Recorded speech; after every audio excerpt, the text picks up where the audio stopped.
Hi, welcome back to Parenting in Progress podcast. This is Anna.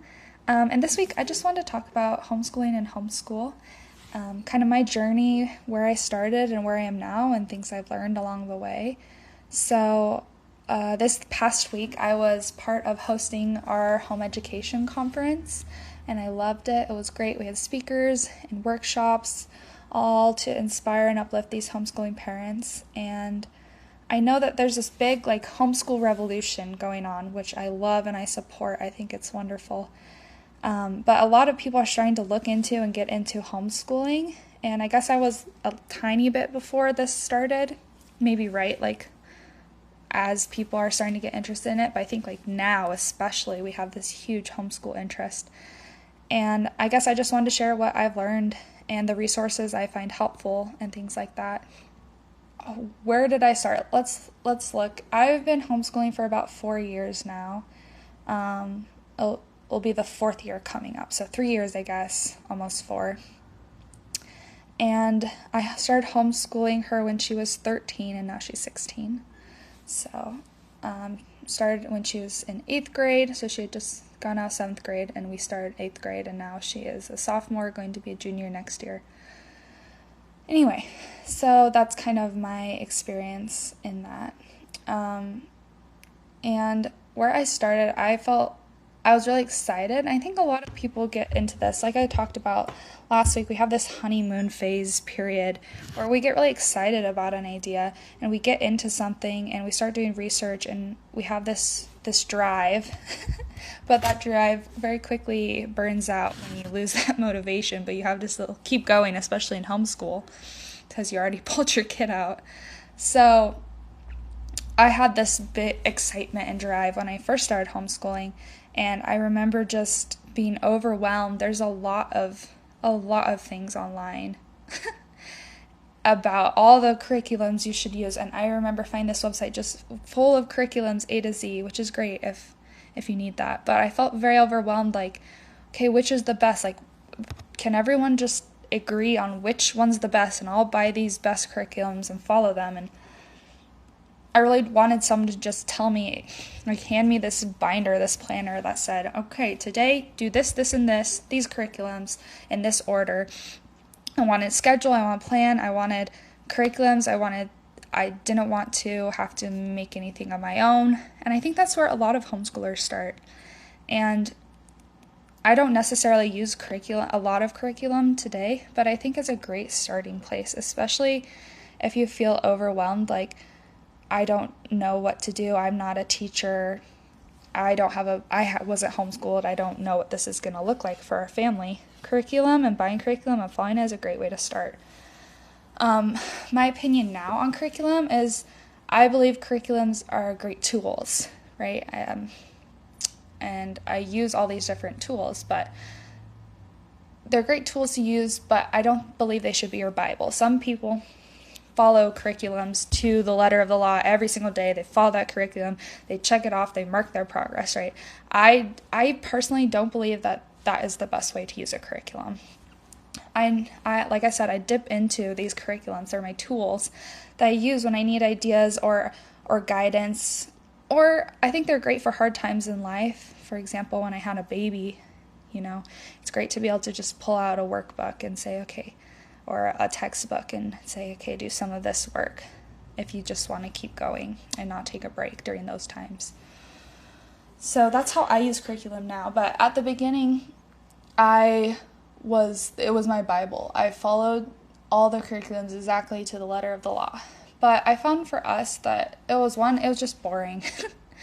And 2, it was just like public school, right? We had our math, we had our language arts, we had our spelling, we had our social studies and science, and we did the worksheets. But my whole point in homeschooling was I don't agree with how the public school system works, and I don't think it's the best thing for kids. Yet here I was replicating that at home, which doesn't make sense either if I don't agree with how it works. So I realized really quickly that this wasn't working for us. It just felt like the same day over and over, and I didn't want that. I wanted that spark, that inspiration. I saw a few times when we would do things not in our homeschool like set curriculum. For example, she loves to bake and cook, and so our first year we did a lot of like baking and cooking, and we would learn about different cultures, and then we did this more the second year, but we did a little bit the first year, and we would bake or cook something from that region. And there was just this light and this spark and this enthusiasm that I didn't see in any of the other subjects. And I realize now it's because we were following so strictly these set routines and curriculums. So curriculum just didn't really work for us. And I remember the first thing I threw out the window is science. So the science curriculum I got was just, I felt it wasn't right for us. It felt like too much. It was super heavy on textbook reading, and it had these experiments that you do, but like they weren't working, and I just felt very frustrated with it. I'm a former high school biology teacher, and I love science. Science is my passion. I just felt like this curriculum wasn't doing it justice. So very early on, I threw that out the window. Not actually. I still have the textbooks. I still think they're interesting reading, like especially for me if I want to. Anyway, I went through like each scientist, and you read about what they did and what they contributed. Anyway, so I think it's interesting for me as continuing education, or to dip into, like I said, if we want to learn about one of those scientists. So I would say keep the curriculums unless it's really bad. But I started making my own curriculum, and I didn't know how to do that as a science teacher because I've done that before. And so I started just making my own path, my own curriculum, my own experiments. I used Pinterest a lot. I would say, like, man, we have this wealth of knowledge online now, but there's so much, like I said, there's so much, and you just have to rifle through it. And since I knew this subject, science, I knew what was good and what was not. But a lot of times it's just trial and error, trying out things and being like, well, we tried it. And that's the nice thing about homeschool, is you don't have other teachers or principal coming and judging you, saying, oh, this doesn't meet these standards. Like, okay, we're still learning. This works for us. So that was our science. Anyway, the next thing that quickly went out the window was our, I guess you call it language arts. It was so I bought this language arts because it had great reviews, but I didn't realize it was for a lot younger kid. So the stories and everything felt like very elementary school, and I felt like I was belittling her. I felt dumb teaching it. Like, you are 13, turning 14, like, you do not need to be reading these children's stories out of this little children's book. And it wasn't like fairy tales. I think fairy tales are great, or fables or anything. It was like specifically made for this curriculum, silly little stories. And so that quickly went out the window. And instead, I don't even remember how we started this, but I just decided that we would read aloud every day. We would each take turns reading a chapter or two, depending on how long the chapters were, of a book. And that was going to be our reading. And I kept spelling for a little bit, but eventually that became just our whole language arts. I had separate grammar and spelling and reading curriculums, and I pushed those to the side and just focused on reading good quality books. And we started with the Harry Potter series. I wanted her to find books that were like caught her interest, that she'd want to read. So this was the biggest difference in our homeschool. When we started reading aloud, this was what I would recommend to all homeschool parents starting out. Like, read aloud classic books. So like I said, we started with Harry Potter, and one of my favorite book series, and we would take turns reading chapter out loud. And she was pretty slow at first. Like, she would stumble over the words, and anyway, it took a while for her to get going on it. But oh my goodness, the difference. At the beginning, she was complaining and not wanting to do it, and by the end, you could tell she really got into the story. And it would be like, can we read just one more chapter? Can we just read a little bit more? Like, I want to know what happens. And it was awesome. And she got so into this. And from that, I don't think there's been a day that this is our main priority. We read aloud every single day, something. So sometimes now we have multiple books going at the same time that we read out of. But we've read Harry Potter, we read the Narnia series, we read all the Percy Jackson and Heroes of Olympus series, we read The Hobbit, a bunch of other standalone books like by Shannon Hale and Gail Carson Levine, just good books that I loved at that age. And, like Narnia, that's a classic for all ages. Like, I love rereading Narnia. Amazing. And it helped so much, not only in her reading.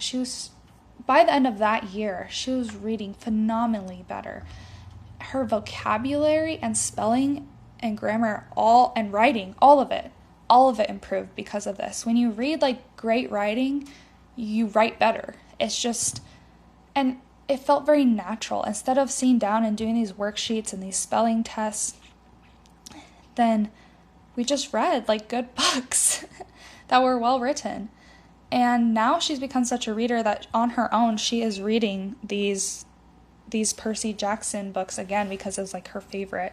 She got really into it. And she's on her own rereading all this, plus the stuff we're reading right now. Right now we are reading, the Fablehaven series by Brandon Mull, which is awesome.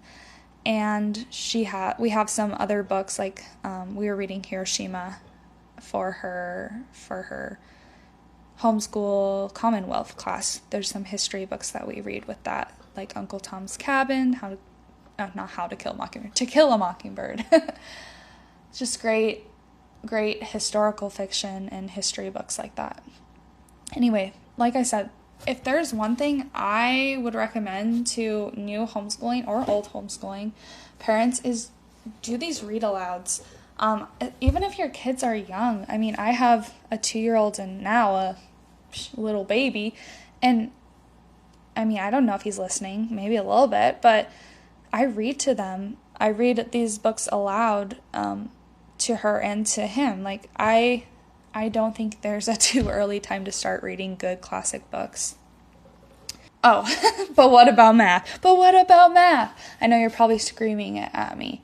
I'm going to be so honest. I have not, after 3.5, almost 4 years, I have not figured out math yet. So we have been using Saxon Math since the beginning. I really like Saxon Math. It's very much what I was used to in school, like that textbook, and it shows you how to do the problems, and at the end there's problems, and then there's review. It's very what I knew how to do. And like I said, I'm a science teacher. I love math and I understand it for me, but I've never taught it. And she is not the most, she's not enthusiastic about math. It's something that we have to do. So I do think math is one of the hardest subjects to teach your child if your child isn't naturally drawn to it. And if you aren't a math teacher, right? While we haven't figured out a way to make math more interesting or lovable yet, I have figured out some things that help. So first, I find for a lot of kids actually that they like doing math on a whiteboard way more than on paper. Our first year, I would print out these worksheets or just have her write down the problems in the book, right, and do it on paper. And so she'd just sit there and do it. And anyway, my good friend is a math tutor. She has a math major and she's a math tutor. She says, well, try having her do it on a whiteboard, because that's what I do with my tutoring kids and they seem to like it a lot better. And we started doing that, and math still isn't fun, but it's better on a whiteboard for some reason. I mean, even I like writing on the whiteboard, and I could show her how to do it. We would usually how we do it is I sit down, I do a problem, and I show her how to do it. Then we do one together. So for example, I'll just be like, okay, what do we do first? Okay, what do we do next? I kind of prompt her. And then the third one, third, fourth, fifth, whatever, we do a couple where she does it on her own. So that's how we personally do math. So the whiteboards help a lot.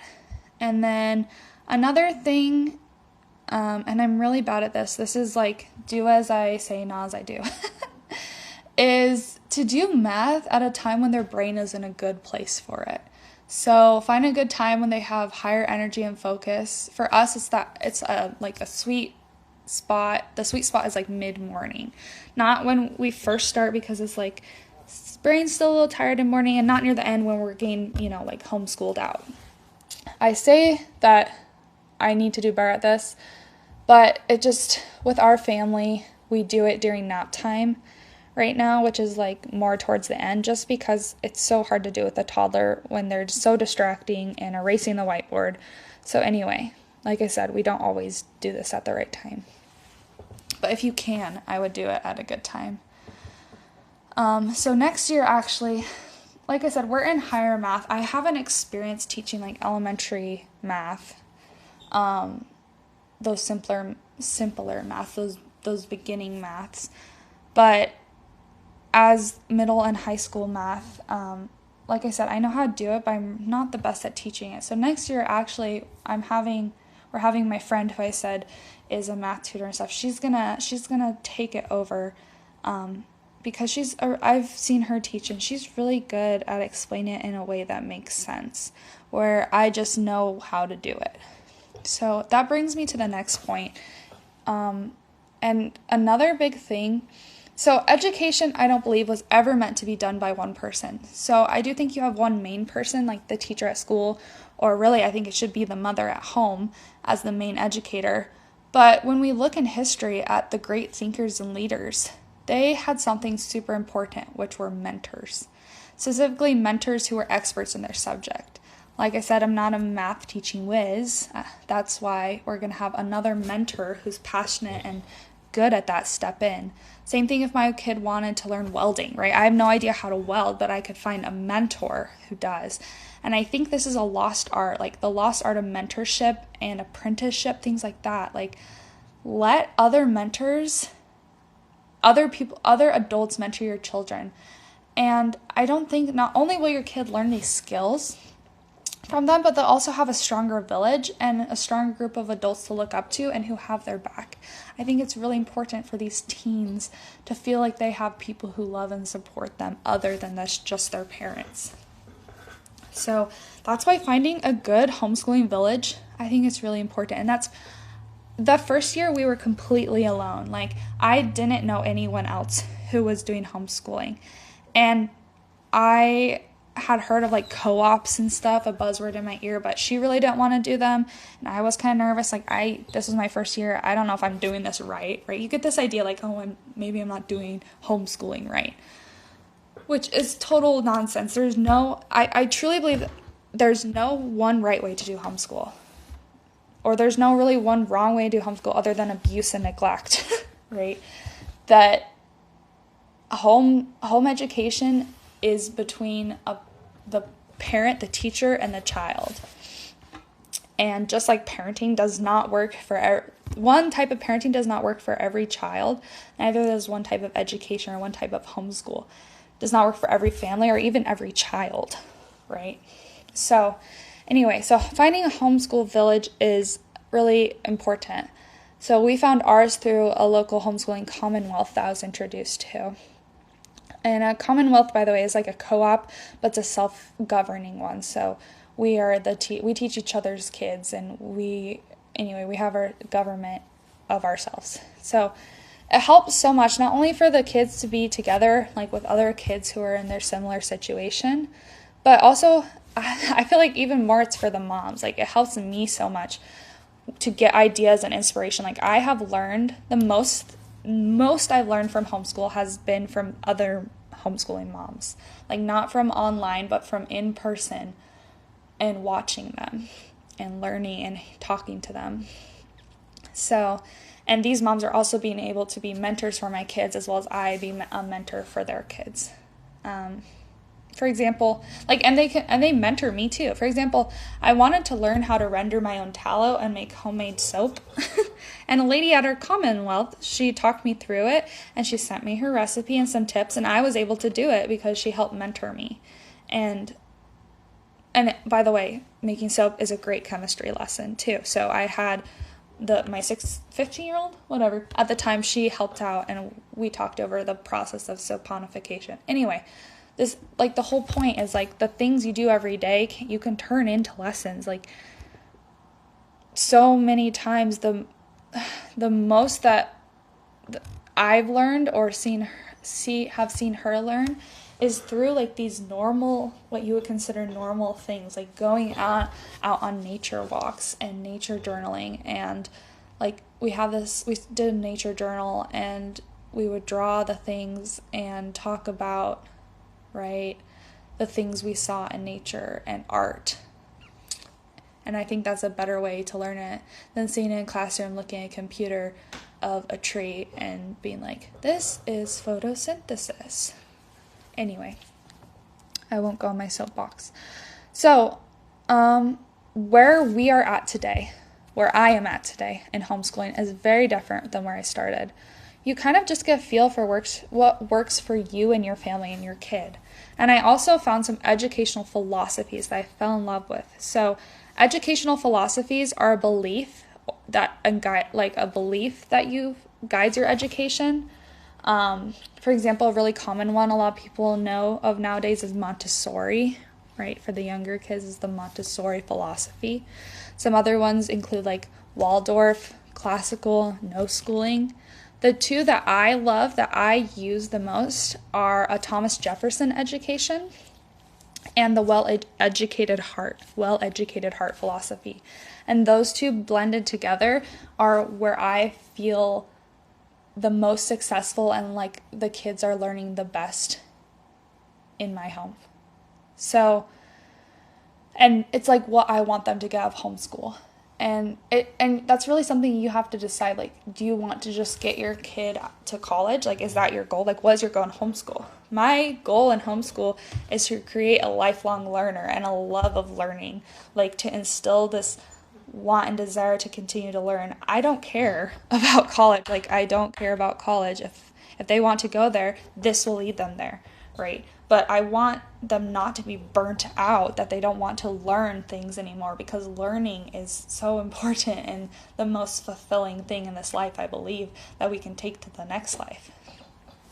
Anyway, I could say so much more about what I've learned and what we do, but to sum it up, I will say this. Like I said, just like each child is so different, has different needs in parenting, so too in education. So find what works for your family. And if you have to experiment and try different things, that is okay. There is no one right way. And if you have to start with curriculum, that is fine. That is great. That is wonderful. And if you decide to continue in curriculum because that's what works for your kid, great. I think that would have worked for me as a homeschool kid, because I am very, like, to-do list oriented. Like, if I can check it off a list, right, and do a worksheet, that works for me. That does not work for every child. It does not work for most children. So do some research, buy some curriculum if that's what you need to start. But don't be defeated when you have to decide to throw it out the window if you do. Just know that that's not a defeat. That's actually you leveling up. And also remember, the most valuable things your kid is learning is what they see you doing and what they do with you. I do everything with her. Like, she has some independent things. I'm like, hey, go do this independently, and then I'll check. I'm not sitting and babysitting her, right? But to learn together is the coolest thing. To realize, that's the other thing I want to say, is a lot of parents are scared of homeschooling because they feel like they don't know enough. I don't remember all these things I have to now teach my kids. I don't have a certificate or a degree in this. You don't need it. You really don't need it. All you need is a desire to learn and to teach your child.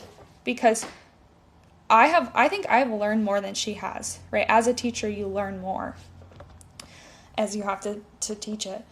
But just pull out a book, like, read it together, discuss it together. Then both of you write about it, or both of you do an art project together. Like, but it's better than watching TV or being on your phone, right? Like, do these things together and you will grow and you will learn. So, your kid might not remember a worksheet they did on physics, but they will remember that Archimedes screw that you guys built together and watched move that water. So the beauty of homeschooling is you learn together, and that's what matters. So that is just my ideas and my opinions on homeschooling. And I think it's wonderful, and I think if you're considering it, do it.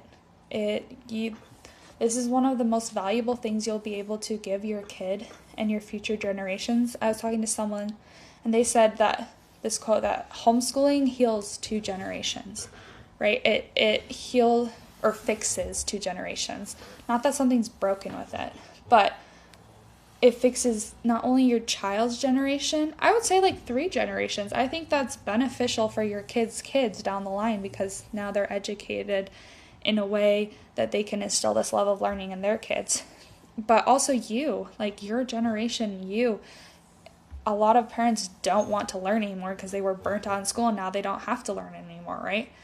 But you find this new love of learning instilled in you, and love of education. So thank you for listening to this Parenting in Progress podcast on homeschooling, and I will see you next week. Thank you.